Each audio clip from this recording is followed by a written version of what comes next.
Ventos ruins do norte. Nabucodonosor estava muito satisfeito. Tinha apenas 18 anos, mas já comandava o principal exército do seu pai e tinha acabado de destruir a fortaleza habitada por uma das nações mais poderosas do mundo. Agora, os sobreviventes fugiam das suas casas. Quero nossas melhores tropas perseguindo os egípcios. O príncipe herdeiro estava apoiado no corrimão de sua carruagem de guerra e gritou para os mensageiros que estavam por ali: diga a eles que devem pressionar o inimigo com todas as forças. Não deixem que ninguém escape. O emissário apressou seu cavalo a fim de alcançar o exército babilônico que perseguia o inimigo. Às vezes, ao passar pelos soldados, derrubava um deles no chão. Afinal, a ordem de Nabucodonosor era muito mais importante que a de qualquer mero soldadinho. O cavalo subia as montanhas ao sul de Carquemes, passando cuidadosamente pelo corpo que se espalhavam pelo caminho, e, então, apressando os passos enquanto alcançava o pico dos montes. Em alguns minutos, o rapaz encontrou o comandante do pelotão de frente. Nabucodonosor sorriu ao ver de longe que o mensageiro estava diante de um dos seus subordinados. Ele achava que a sua mensagem traria novas forças aos homens cansados, fazendo com que a ofensiva prosseguisse sob o comando de seu líder. Na verdade, as tropas lutariam por seu jovem general até que sucumbissem, pois muitos ansiavam que um dia ele se tornasse seu rei. Vamos em direção às montanhas, disse Nabucodonosor ao seu cocheiro. Quero me juntar ao pelotão de frente. O rapaz chamou um novo mensageiro. Diga aos oficiais que preparem o pelotão reserva, disse ele. Precisamos assegurar que todas as cidades daqui até o Egito sejam leais a nós. Nabucodonosor deu uma última olhada para Carquemes, enquanto sua carruagem se dirigia para Remate. A cidade ficava para trás, em ruínas. O faraó Neco II tinha tomado a cidade havia 4 anos e a usava como fosse para enfrentar o rei da Babilônia. Ele tentou salvar o que havia restado do Império Assírio, preservando o local como uma divisória entre o Nilo e a ascendente Babilônia. Mas, agora, o Egito estava sendo punido. Um esquadrão de engenheiros militares de Babilônia já estava organizando a reconstrução de Carquemes e usaria os sobreviventes locais para levantar os muros da cidade. Havia um rio muito importante naquela cidade, o rio Eufrates. Atravessava a muralha ao leste de Carquemes e suas águas eram tão rasas que era possível atravessar a cavalo. Tanto os egípcios quanto os babilônios sabiam que quem quer que possuísse a cidade controlaria a travessia e o comércio que existia na região. E, agora, a Babilônia controlava o rio. O único oponente à altura deles havia acabado de ir para o sul, rumo à Palestina, pois queria alcançar solo egípcio antes de ser totalmente destruído. O herdeiro do trono de Babilônia analisou o território de guerra coberto por milhares de corpos de soldados moribundos que se espalhavam por toda a parte. Sentiu uma dor no coração ao ver bons soldados que tinha perdido na batalha. Seus lares nunca mais teriam o privilégio de ouvir suas vozes e risos. Será que não há outro meio de resolver os conflitos internacionais? Pensou. Não, respondeu a si mesmo. Ao menos não enquanto outras nações importunassem a Babilônia, ou resistissem ao desejo de que seu pai tinha, controlar o comércio mundial. Quando todas as nações estivessem sob o domínio da Babilônia, pensou, então a guerra e o sofrimento cessarão. Vou fazer com que isso aconteça. A mente de Nabucodonosor se desviou dos seus pensamentos para um mensageiro que parava ao seu lado e de sua carruagem. As forças de elite estavam pressionando o inimigo. Senhor, disse ele, os generais estão segurando o exército principal como o senhor ordenou. Estão fazendo um intervalo agora e aguardam novas instruções. Pare ali sob aquelas árvores. O jovem líder apontou enquanto falava com o condutor do veículo e assinou para que o mensageiro seguisse, ao mesmo tempo em que dirigia seu olhar para as árvores e o que estava adiante. Ele conseguiu ver os últimos egípcios sendo perseguidos por seus soldados. Ao seu redor estava o exército principal, fazendo o costumeiro intervalo do meio-dia. Comiam pão, bebiam vinho e contavam piadas, aliviados por sobreviver a mais uma batalha. Reúna os generais, o príncipe deu a ordem enquanto descia da carruagem, ao passo que seus servos se apressavam em providenciar um abrigo sob uma das árvores próximas. Ninguém pode me deter agora, pensou, convicto da vitória. Eu vou controlar toda a região do Líbano ao Egito. Em breve as grandes riquezas dessas nações férteis serão minhas. Um dia eu serei o rei da Babilônia e esta será a joia da minha coroa. A trágica retirada dos egípcios espalhou rumores negros em Judá. O serviço de mensageiros reais trabalhava dia e noite para trazer ao rei as notícias sobre o exército babilônico que se aproximava.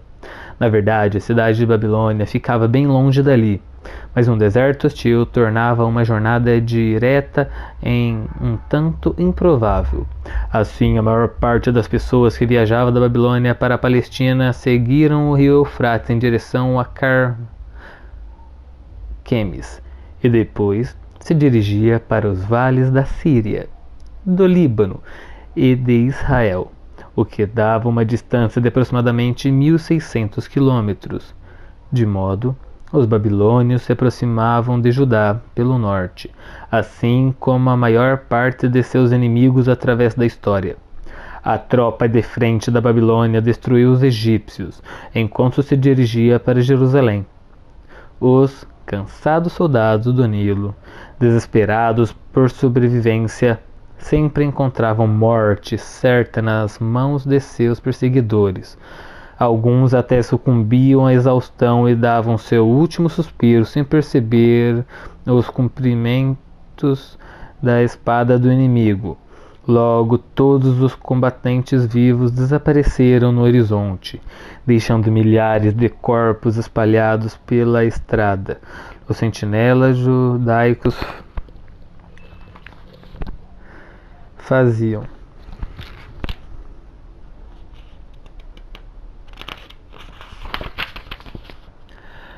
a ronda entre Jerusalém e o Grande Mar, o Mediterrâneo, prontos para informar a todos caso alguma tropa inimiga se aproximasse. Os mensageiros reais trouxeram notícias para confirmar que as forças inimigas estavam ocupadas sitiando várias cidades, inclusive cidades do Líbano e da Síria. Nabucodonosor tinha contas a acertar com o governador da Fenícia e da Síria, pois ele tinha se rebelado contra a Babilônia, aliando-se ao Egito. Joaquim não tinha dúvidas quanto às intenções dos babilônicos. Ele estava no 3º ano de seu reinado e tinha sido coroado rei pelo faraó Neco II do Egito, que tinha matado seu pai Josias em batalha. Seu irmão Joacás reinara por um curto período de tempo, pois Neco o levou cativo para o Egito. Mas Joaquim estava muito agradecido por isso, pois a desgraça do seu irmão tinha lhe dado a coroa. Contudo, naquele momento, Sua sorte tinha desaparecido. A lealdade de Joaquim ao Egito se tornara conhecida de todos e lhe rendera favores especiais. No entanto, a Babilônia tinha acabado de derrotar o Império do Nilo. E agora? Como ficaria sua situação? Como ele poderia negociar com o exército que tinha derrotado todos os seus aliados? Sentiu que o medo sufocava sua garganta, apertando mais e mais conforme o inimigo se aproximava. Parecia que alguém tinha lhe dado um soco no estômago. Suas têmporas doíam pela pressão que um torno invisível fazia em seu cérebro. O pânico estava deixando o rei Joaquim à beira de um ataque de nervos. Acontece que ele não era um homem muito paciente e seus amigos temiam seu temperamento violento. Era conhecido por desembainhar a espada e matar aos que ousassem ofendê-lo. Agora, todos os seus servos oficiais encontravam uma desculpa para trabalhar em outro lugar, bem longe da raiva assassina daquele reprimido leão de Judá. Onde estão meus conselheiros? Rosnou para um criado infeliz que lhe trouxera um refresco. Eu não sei, majestade, gaguejou o rapaz. Então encontre-os, seu rato imundo, eles têm trabalho a fazer. O pobre empregado, que havia sido transformado em mensageiro, foi mais que depressa procurar os conselheiros do rei com uma lista de apelo dos guardas do palácio. Enviou um e depois o outro para a sala do trono. Em breve o destino de Judá seria selado e nada seria, mas seria o mesmo. Nunca vi nada parecido. Daniel, arfou um homem alto, vestindo uma longa e justa roupa de sacerdote. Passou a mão nos cabelos grisalhos, abrasando estupefado soldado errantes do exército do faraó que fugiram para o sul. O exército egípcio quase nunca teme o inimigo, meditou. Deve ter sofrido uma grande derrota. Sim, senhor Jeremias, replicou o jovem de 18 anos de idade, enquanto se inclinava sobre as muralhas de Jerusalém. Devem estar com muito medo de que para vir a um lugar tão longe como este, em vez de voltarem para o Egito pela estrada costeira. Os dois permaneceram em silêncio enquanto observavam os soldados cansados que rodeavam a antiga cidade. Muito pareciam ter abandonado suas armas bem antes da chegada de Jerusalém. Jeremias e Daniel desceram as escadas da torre e tomaram caminhos diferentes. Ambos reconheciam que a Babilônia se aproximava de Judá pelo norte e sabiam que a vida que conheciam não seria mais a mesma. O Egito já não era o protetor de sua pequena, porém rica nação, e agora Judá estava à mercê da ambição de qualquer exército forte que quisesse conquistá-la. Daniel foi rapidamente para sua casa, perto do palácio, logo atrás do templo. Quieto, mas com uma força interior visível. Ele sempre tinha um modesto sorriso que facilmente se transformava em um irresistível sorriso. Seus olhos frequentemente tinham um brilho que suavizava o fato de que ele sempre encarar aquele com quem conversava. Uma de suas íris parecia ser um pouco mais clara e ligeiramente maior que a outra. Daniel era da altura mediana, mas muitos achavam que ele fosse mais alto. Permanecia a família real judaica e tinha movimentos elegantes. Depois da morte do rei Josias, Eliaquim se tornou rei. O faraó mudou seu nome para Joaquim. Seu irmão Matanias logo se tornaria Zedequias. O jovem Daniel, embora pertencesse à nobreza, não era um dos sucessores ao trono, mas ocupava uma posição de destaque na estrutura social de Judá. Ao passar pelo portão leste, ouviu uma voz familiar chamá-lo. Daniel, espere! Virou-se e viu 3 de seus amigos correndo atrás dele. Hananias. Daniel sorriu para o mais velho enquanto o trio se aproximava. Terminou as lições mais cedo? Não, respondeu o outro. Nossos professores nos abandonaram, mandaram para casa. Acharam que não estávamos seguros no templo por causa da proximidade do exército egípcio. Sabe-se lá o que aqueles homens desesperados podem fazer, não é? Não se preocupe, Hananias, disse Daniel rindo. Ele apontou para as enormes portas de cedro atrás dele. Os portões estão fechados e selados para com as barras de proteção. Seria necessário um grande exército para adentrar Jerusalém. Tem razão, concordou Misael. Mas você conhece o escriba lá do templo. Ele tem medo até da própria sombra. É verdade, Azarias, o mais jovem dentre eles, acrescentou. Embora fosse o mais alto dos 3, era também mais magro. Ainda que fosse um pouco estranho, ele tinha um belo sorriso que mostrava seus dentes perfeitos sobre uma barba cerrada. Mas o escriba faz com que nossas aulas sejam bem interessantes. Azarias sempre tinha algo bom para dizer sobre os outros. Vamos sair daqui. Daniel os encorajou. Não gosto do cheiro deste lugar. Ele olhou para a rede de esgoto que passava pela beira da estrada leste e pelo portão. O quarteto caminhava pela rua paralela ao muro sul da Porta da Cerâmica. Comentavam sobre as fugas dos egípcios, a força aparente da Babilônia e o medo que tomou conta de Jerusalém. Quando chegou à sua casa, Daniel se separou do trio. Tomem cuidado, disse, já na porta de casa. Confiem em Jeová, e ele cuidará de vocês. Shalom Aleichem. Paz seja convosco. Trancou a porta, deu uma olhada nos animais que ficavam no primeiro andar e subiu as escadas em direção aos quartos. Embora alguns considerassem a casa de Daniel um palácio, era menor e mais simples que a maioria das casas da nobreza judaica. Espaçosa, tinha a parede branca decoradas com desenhos de flores, um contraste com as cabanas acinzentadas da maior parte dos cidadãos de Jerusalém.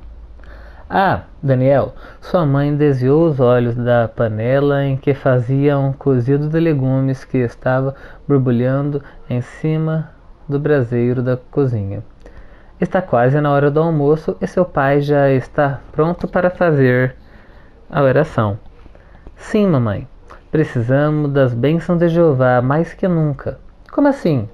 Ela olhou para o rosto do filho. Quem sabe o que vai acontecer quando os babilônios chegarem a Jerusalém? É verdade. A mãe colocou uma concha cheia do cozido numa tigela de cerâmica e colocou uma vasilha com frutas ao lado. Então, acenou, chamando os outros membros da família para a refeição.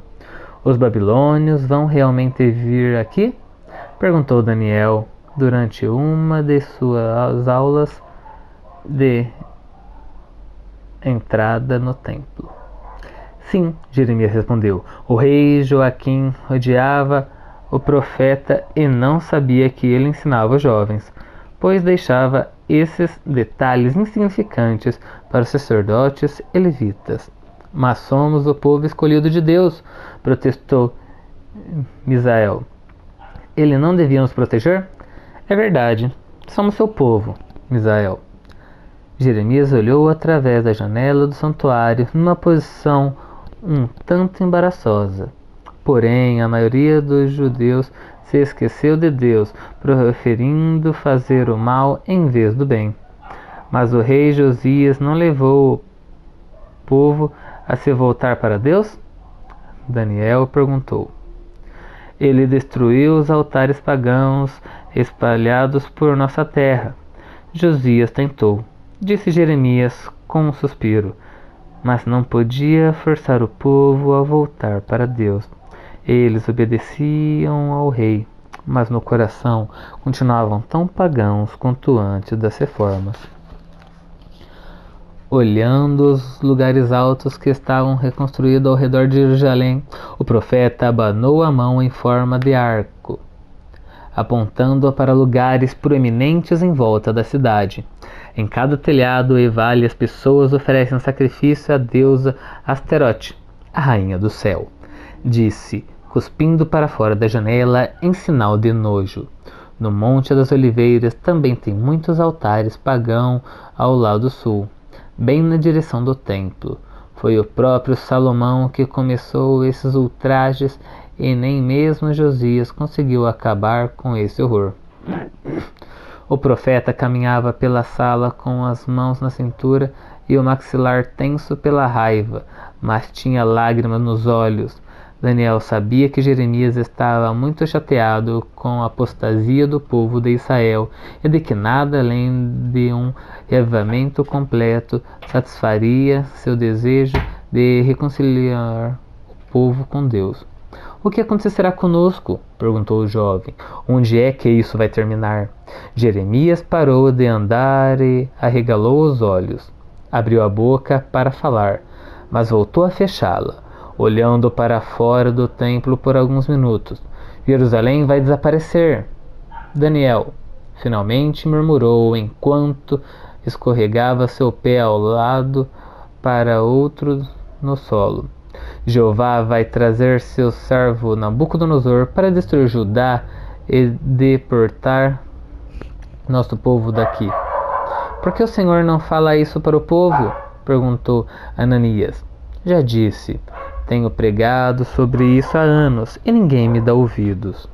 Meu pai disse que tentaram apedrejar o Senhor no templo, comentou Azarias, e que o teriam matado se Aicão e os outros príncipes não tivessem impedido. Mas o Senhor não pode fazer nada? Insistiu Misael. Tenho pensado em escrever um livro com as mensagens do Senhor. O profeta respondeu, mas não sei se isso vai fazer algum efeito. Nabucodonosor levou algum tempo para sair de Carquemis. Seu vasto exército tinha recebido um grande número de reservistas vindo da Babilônia, e o príncipe decidiu avançar em direção a Amate, onde uma vez mais teve que lutar com alguns remanescentes do exército egípcio, mas a Babilônia venceu novamente, e as tropas do faraó continuavam a fugir em desespero. Enquanto passava pela Síria, Nabucodonosor aí ia tomando todas as cidades que recusavam o controle da Babilônia, fazendo milhares de escravos. Muitas cidades não opunham resistência, pois a sede do sangue dos conquistadores da Mesopotâmia tinha ficado famosa através dos séculos. Poucos queriam acender a fúria de Nabucodonosor, pois sabiam que isso seria suicídio. O rei Joaquim tremia ao pensar na crueldade que seria se o inimigo adentrasse a capital de seu país e decidiu que resistiria, pelo menos a princípio. Os babilônios nunca conseguiam capturar Jerusalém. Gabou-se, temos muros intransponíveis e os melhores defensores do mundo. Nabucodonosor seria um tolo se lutasse comigo.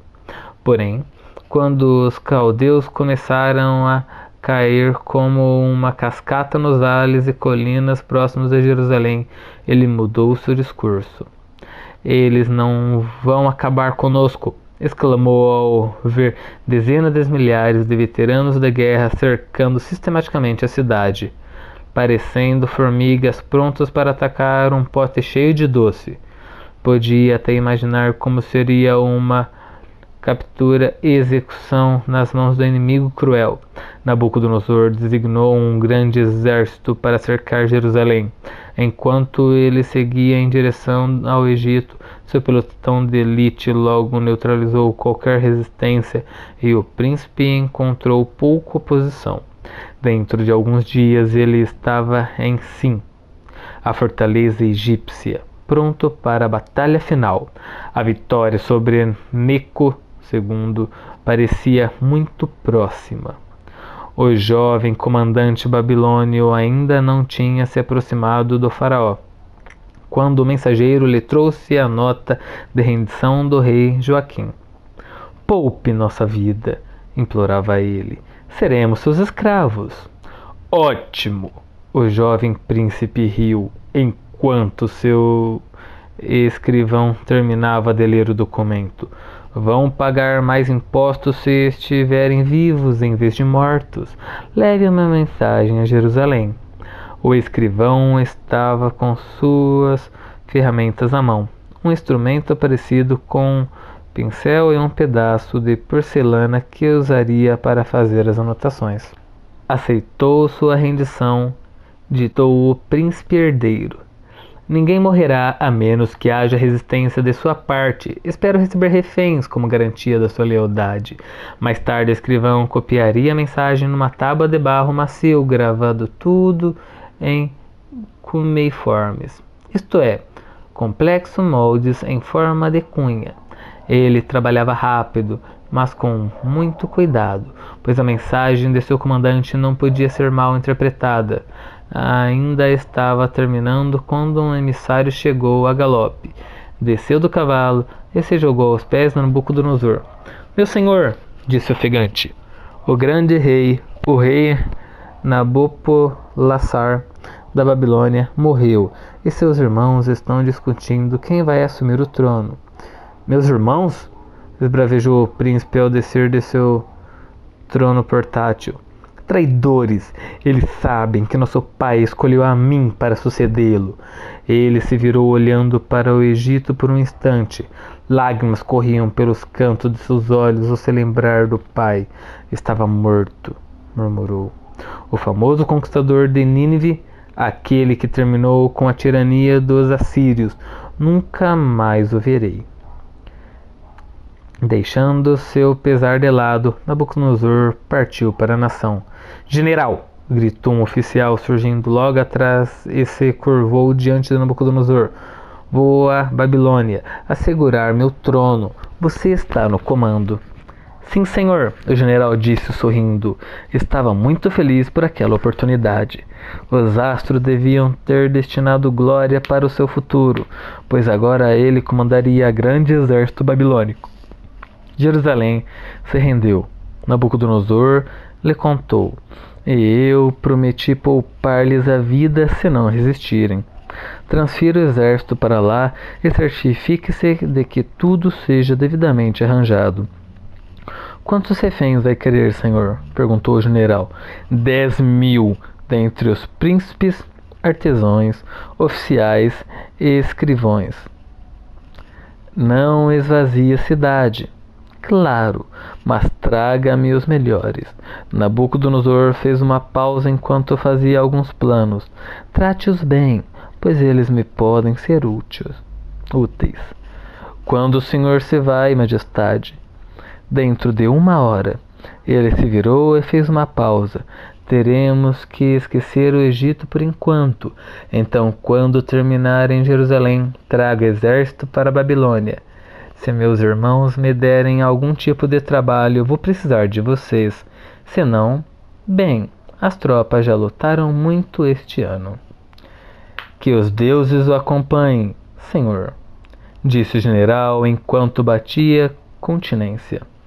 A notícia da rendição do rei Joaquim se espalhou por Jerusalém. A notícia da rendição do rei Joaquim se espalhou por Jerusalém, disseminando o terror. Muitos fugiram da cidade ao se esconderem em cavernas ou qualquer outro lugar que servisse de refúgio para o derramamento de sangue que um exército vitorioso traz.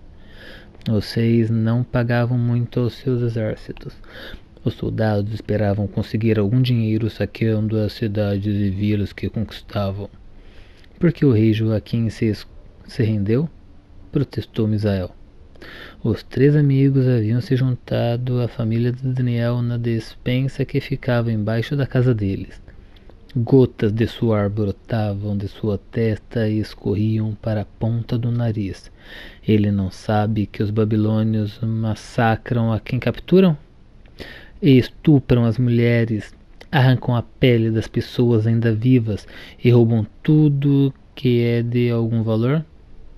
Ananias acrescentou: sim, Misael, ele sabe.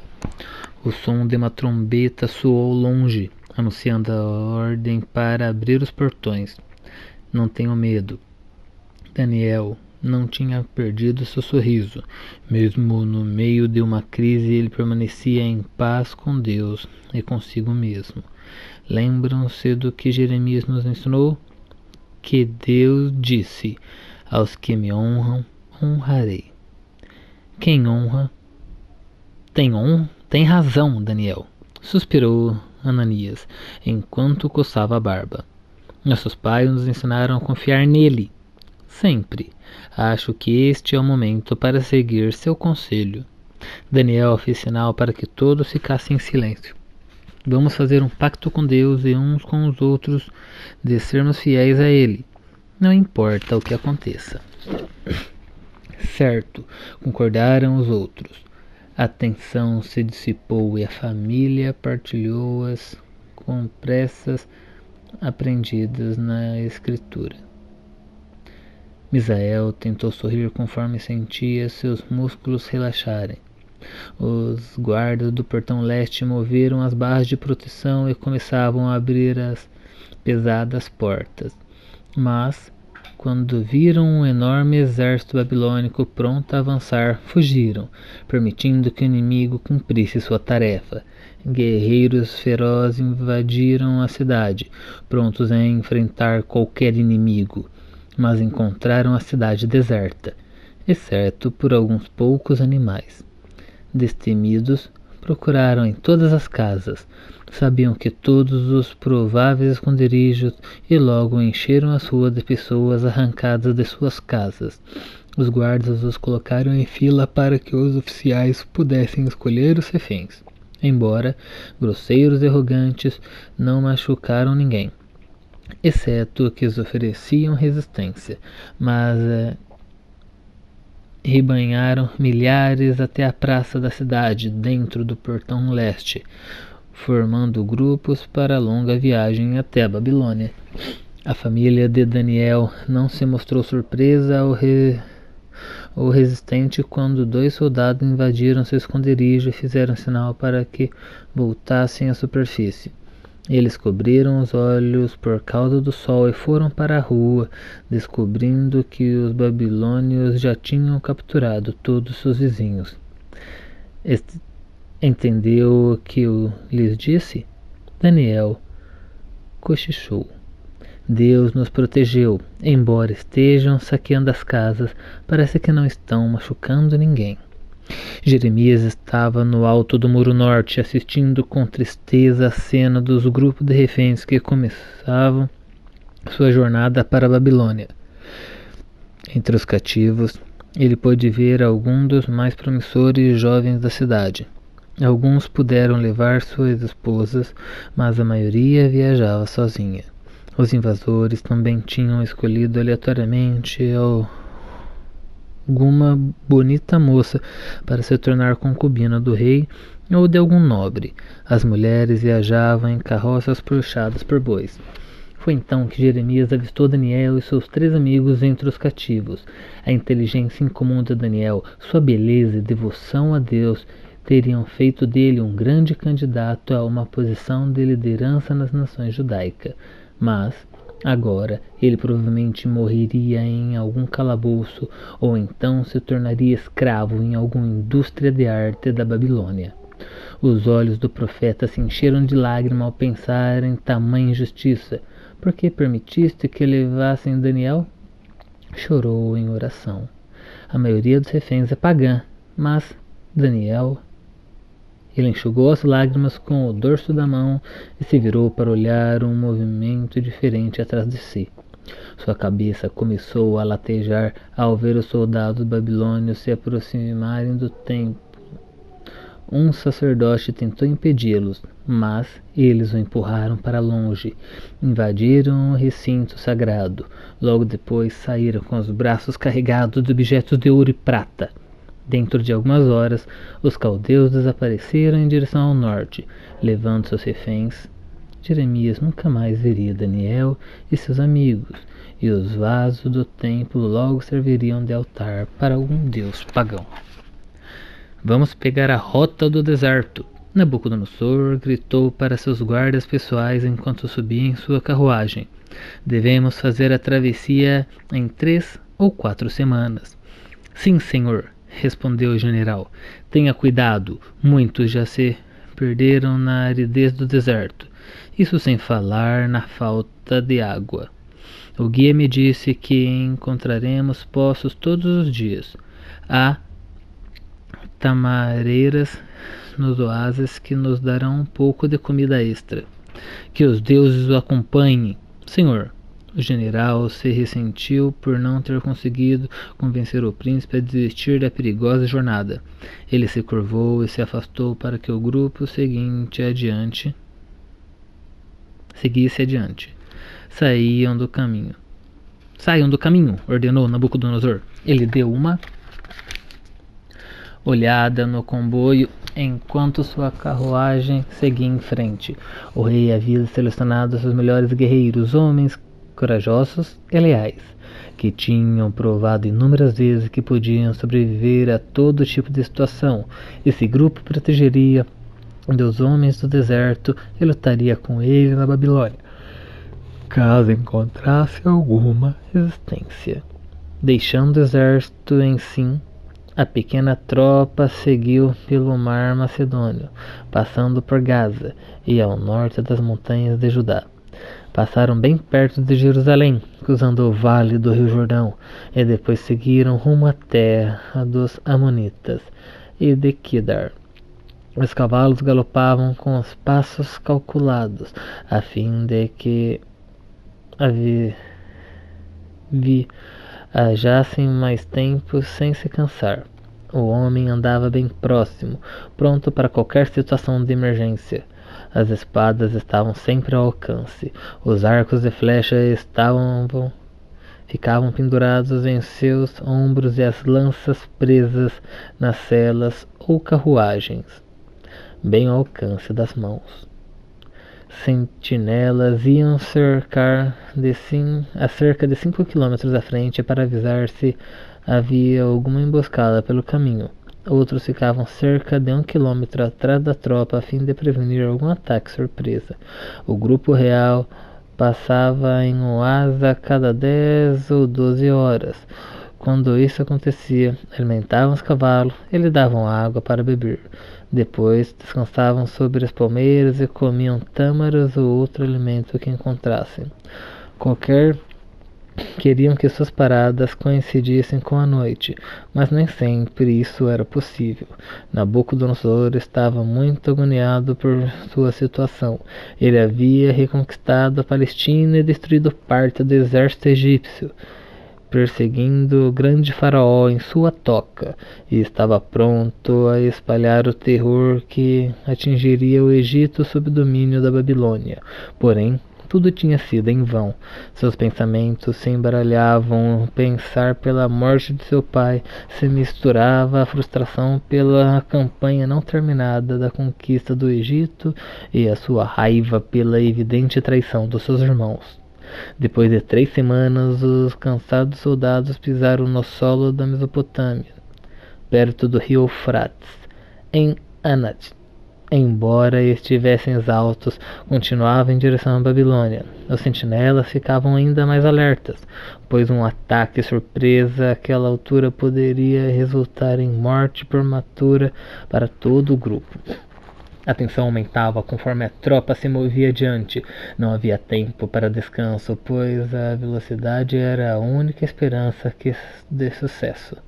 Eles seguiam pelas estradas menos movimentadas, tentando ocultar sua presença até o último minuto. Já podia avistar Babilônia no horizonte, linda e próspera, situada sobre um monte de ruínas que estava em construção. Havia 2000 anos.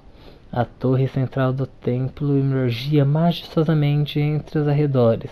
Era chamada de Etemenanque, construída com base de Torre de Babel e usada como o templo do principal deus babilônico, Marduk. Os muros e prédios da cidade brilhavam sobre os últimos raios do sol, e seus tijolos de vidro espelhavam tons de azul, amarelo, rosa e vermelho. Ainda não tinham encontrado resistência. Vamos chegar lá. Nabucodonosor tentou não relaxar por ver o prêmio logo à sua frente. Fiquem atentos para emboscadas nos portões da cidade. Carreguem homens. Se ganharmos o dia, todos serão recompensados. Com as armas em punho, seguiam rumo aos portões abertos, com os escudos prontos para se defender de possíveis flechas vindas dos muros, pois faltava apenas poucos metros para adentrar a cidade. A bandeira de Nabucodonosor flamejava em uma lança nas mãos de um dos seus guerreiros. Uma trombeta soou na torre de vigilância, fazendo com que os cavaleiros se aprontassem para a batalha e apressassem seus cavalos. Apenas alguns metros mais, nenhum inimigo bloqueava o caminho, mas havia recebido nenhuma flecha. A trombeta voltou a soar. Nabucodonosor passou bem perto do posto do trombeteiro e reconheceu o ritmo. Parem! Gritou. Permaneçam onde estão.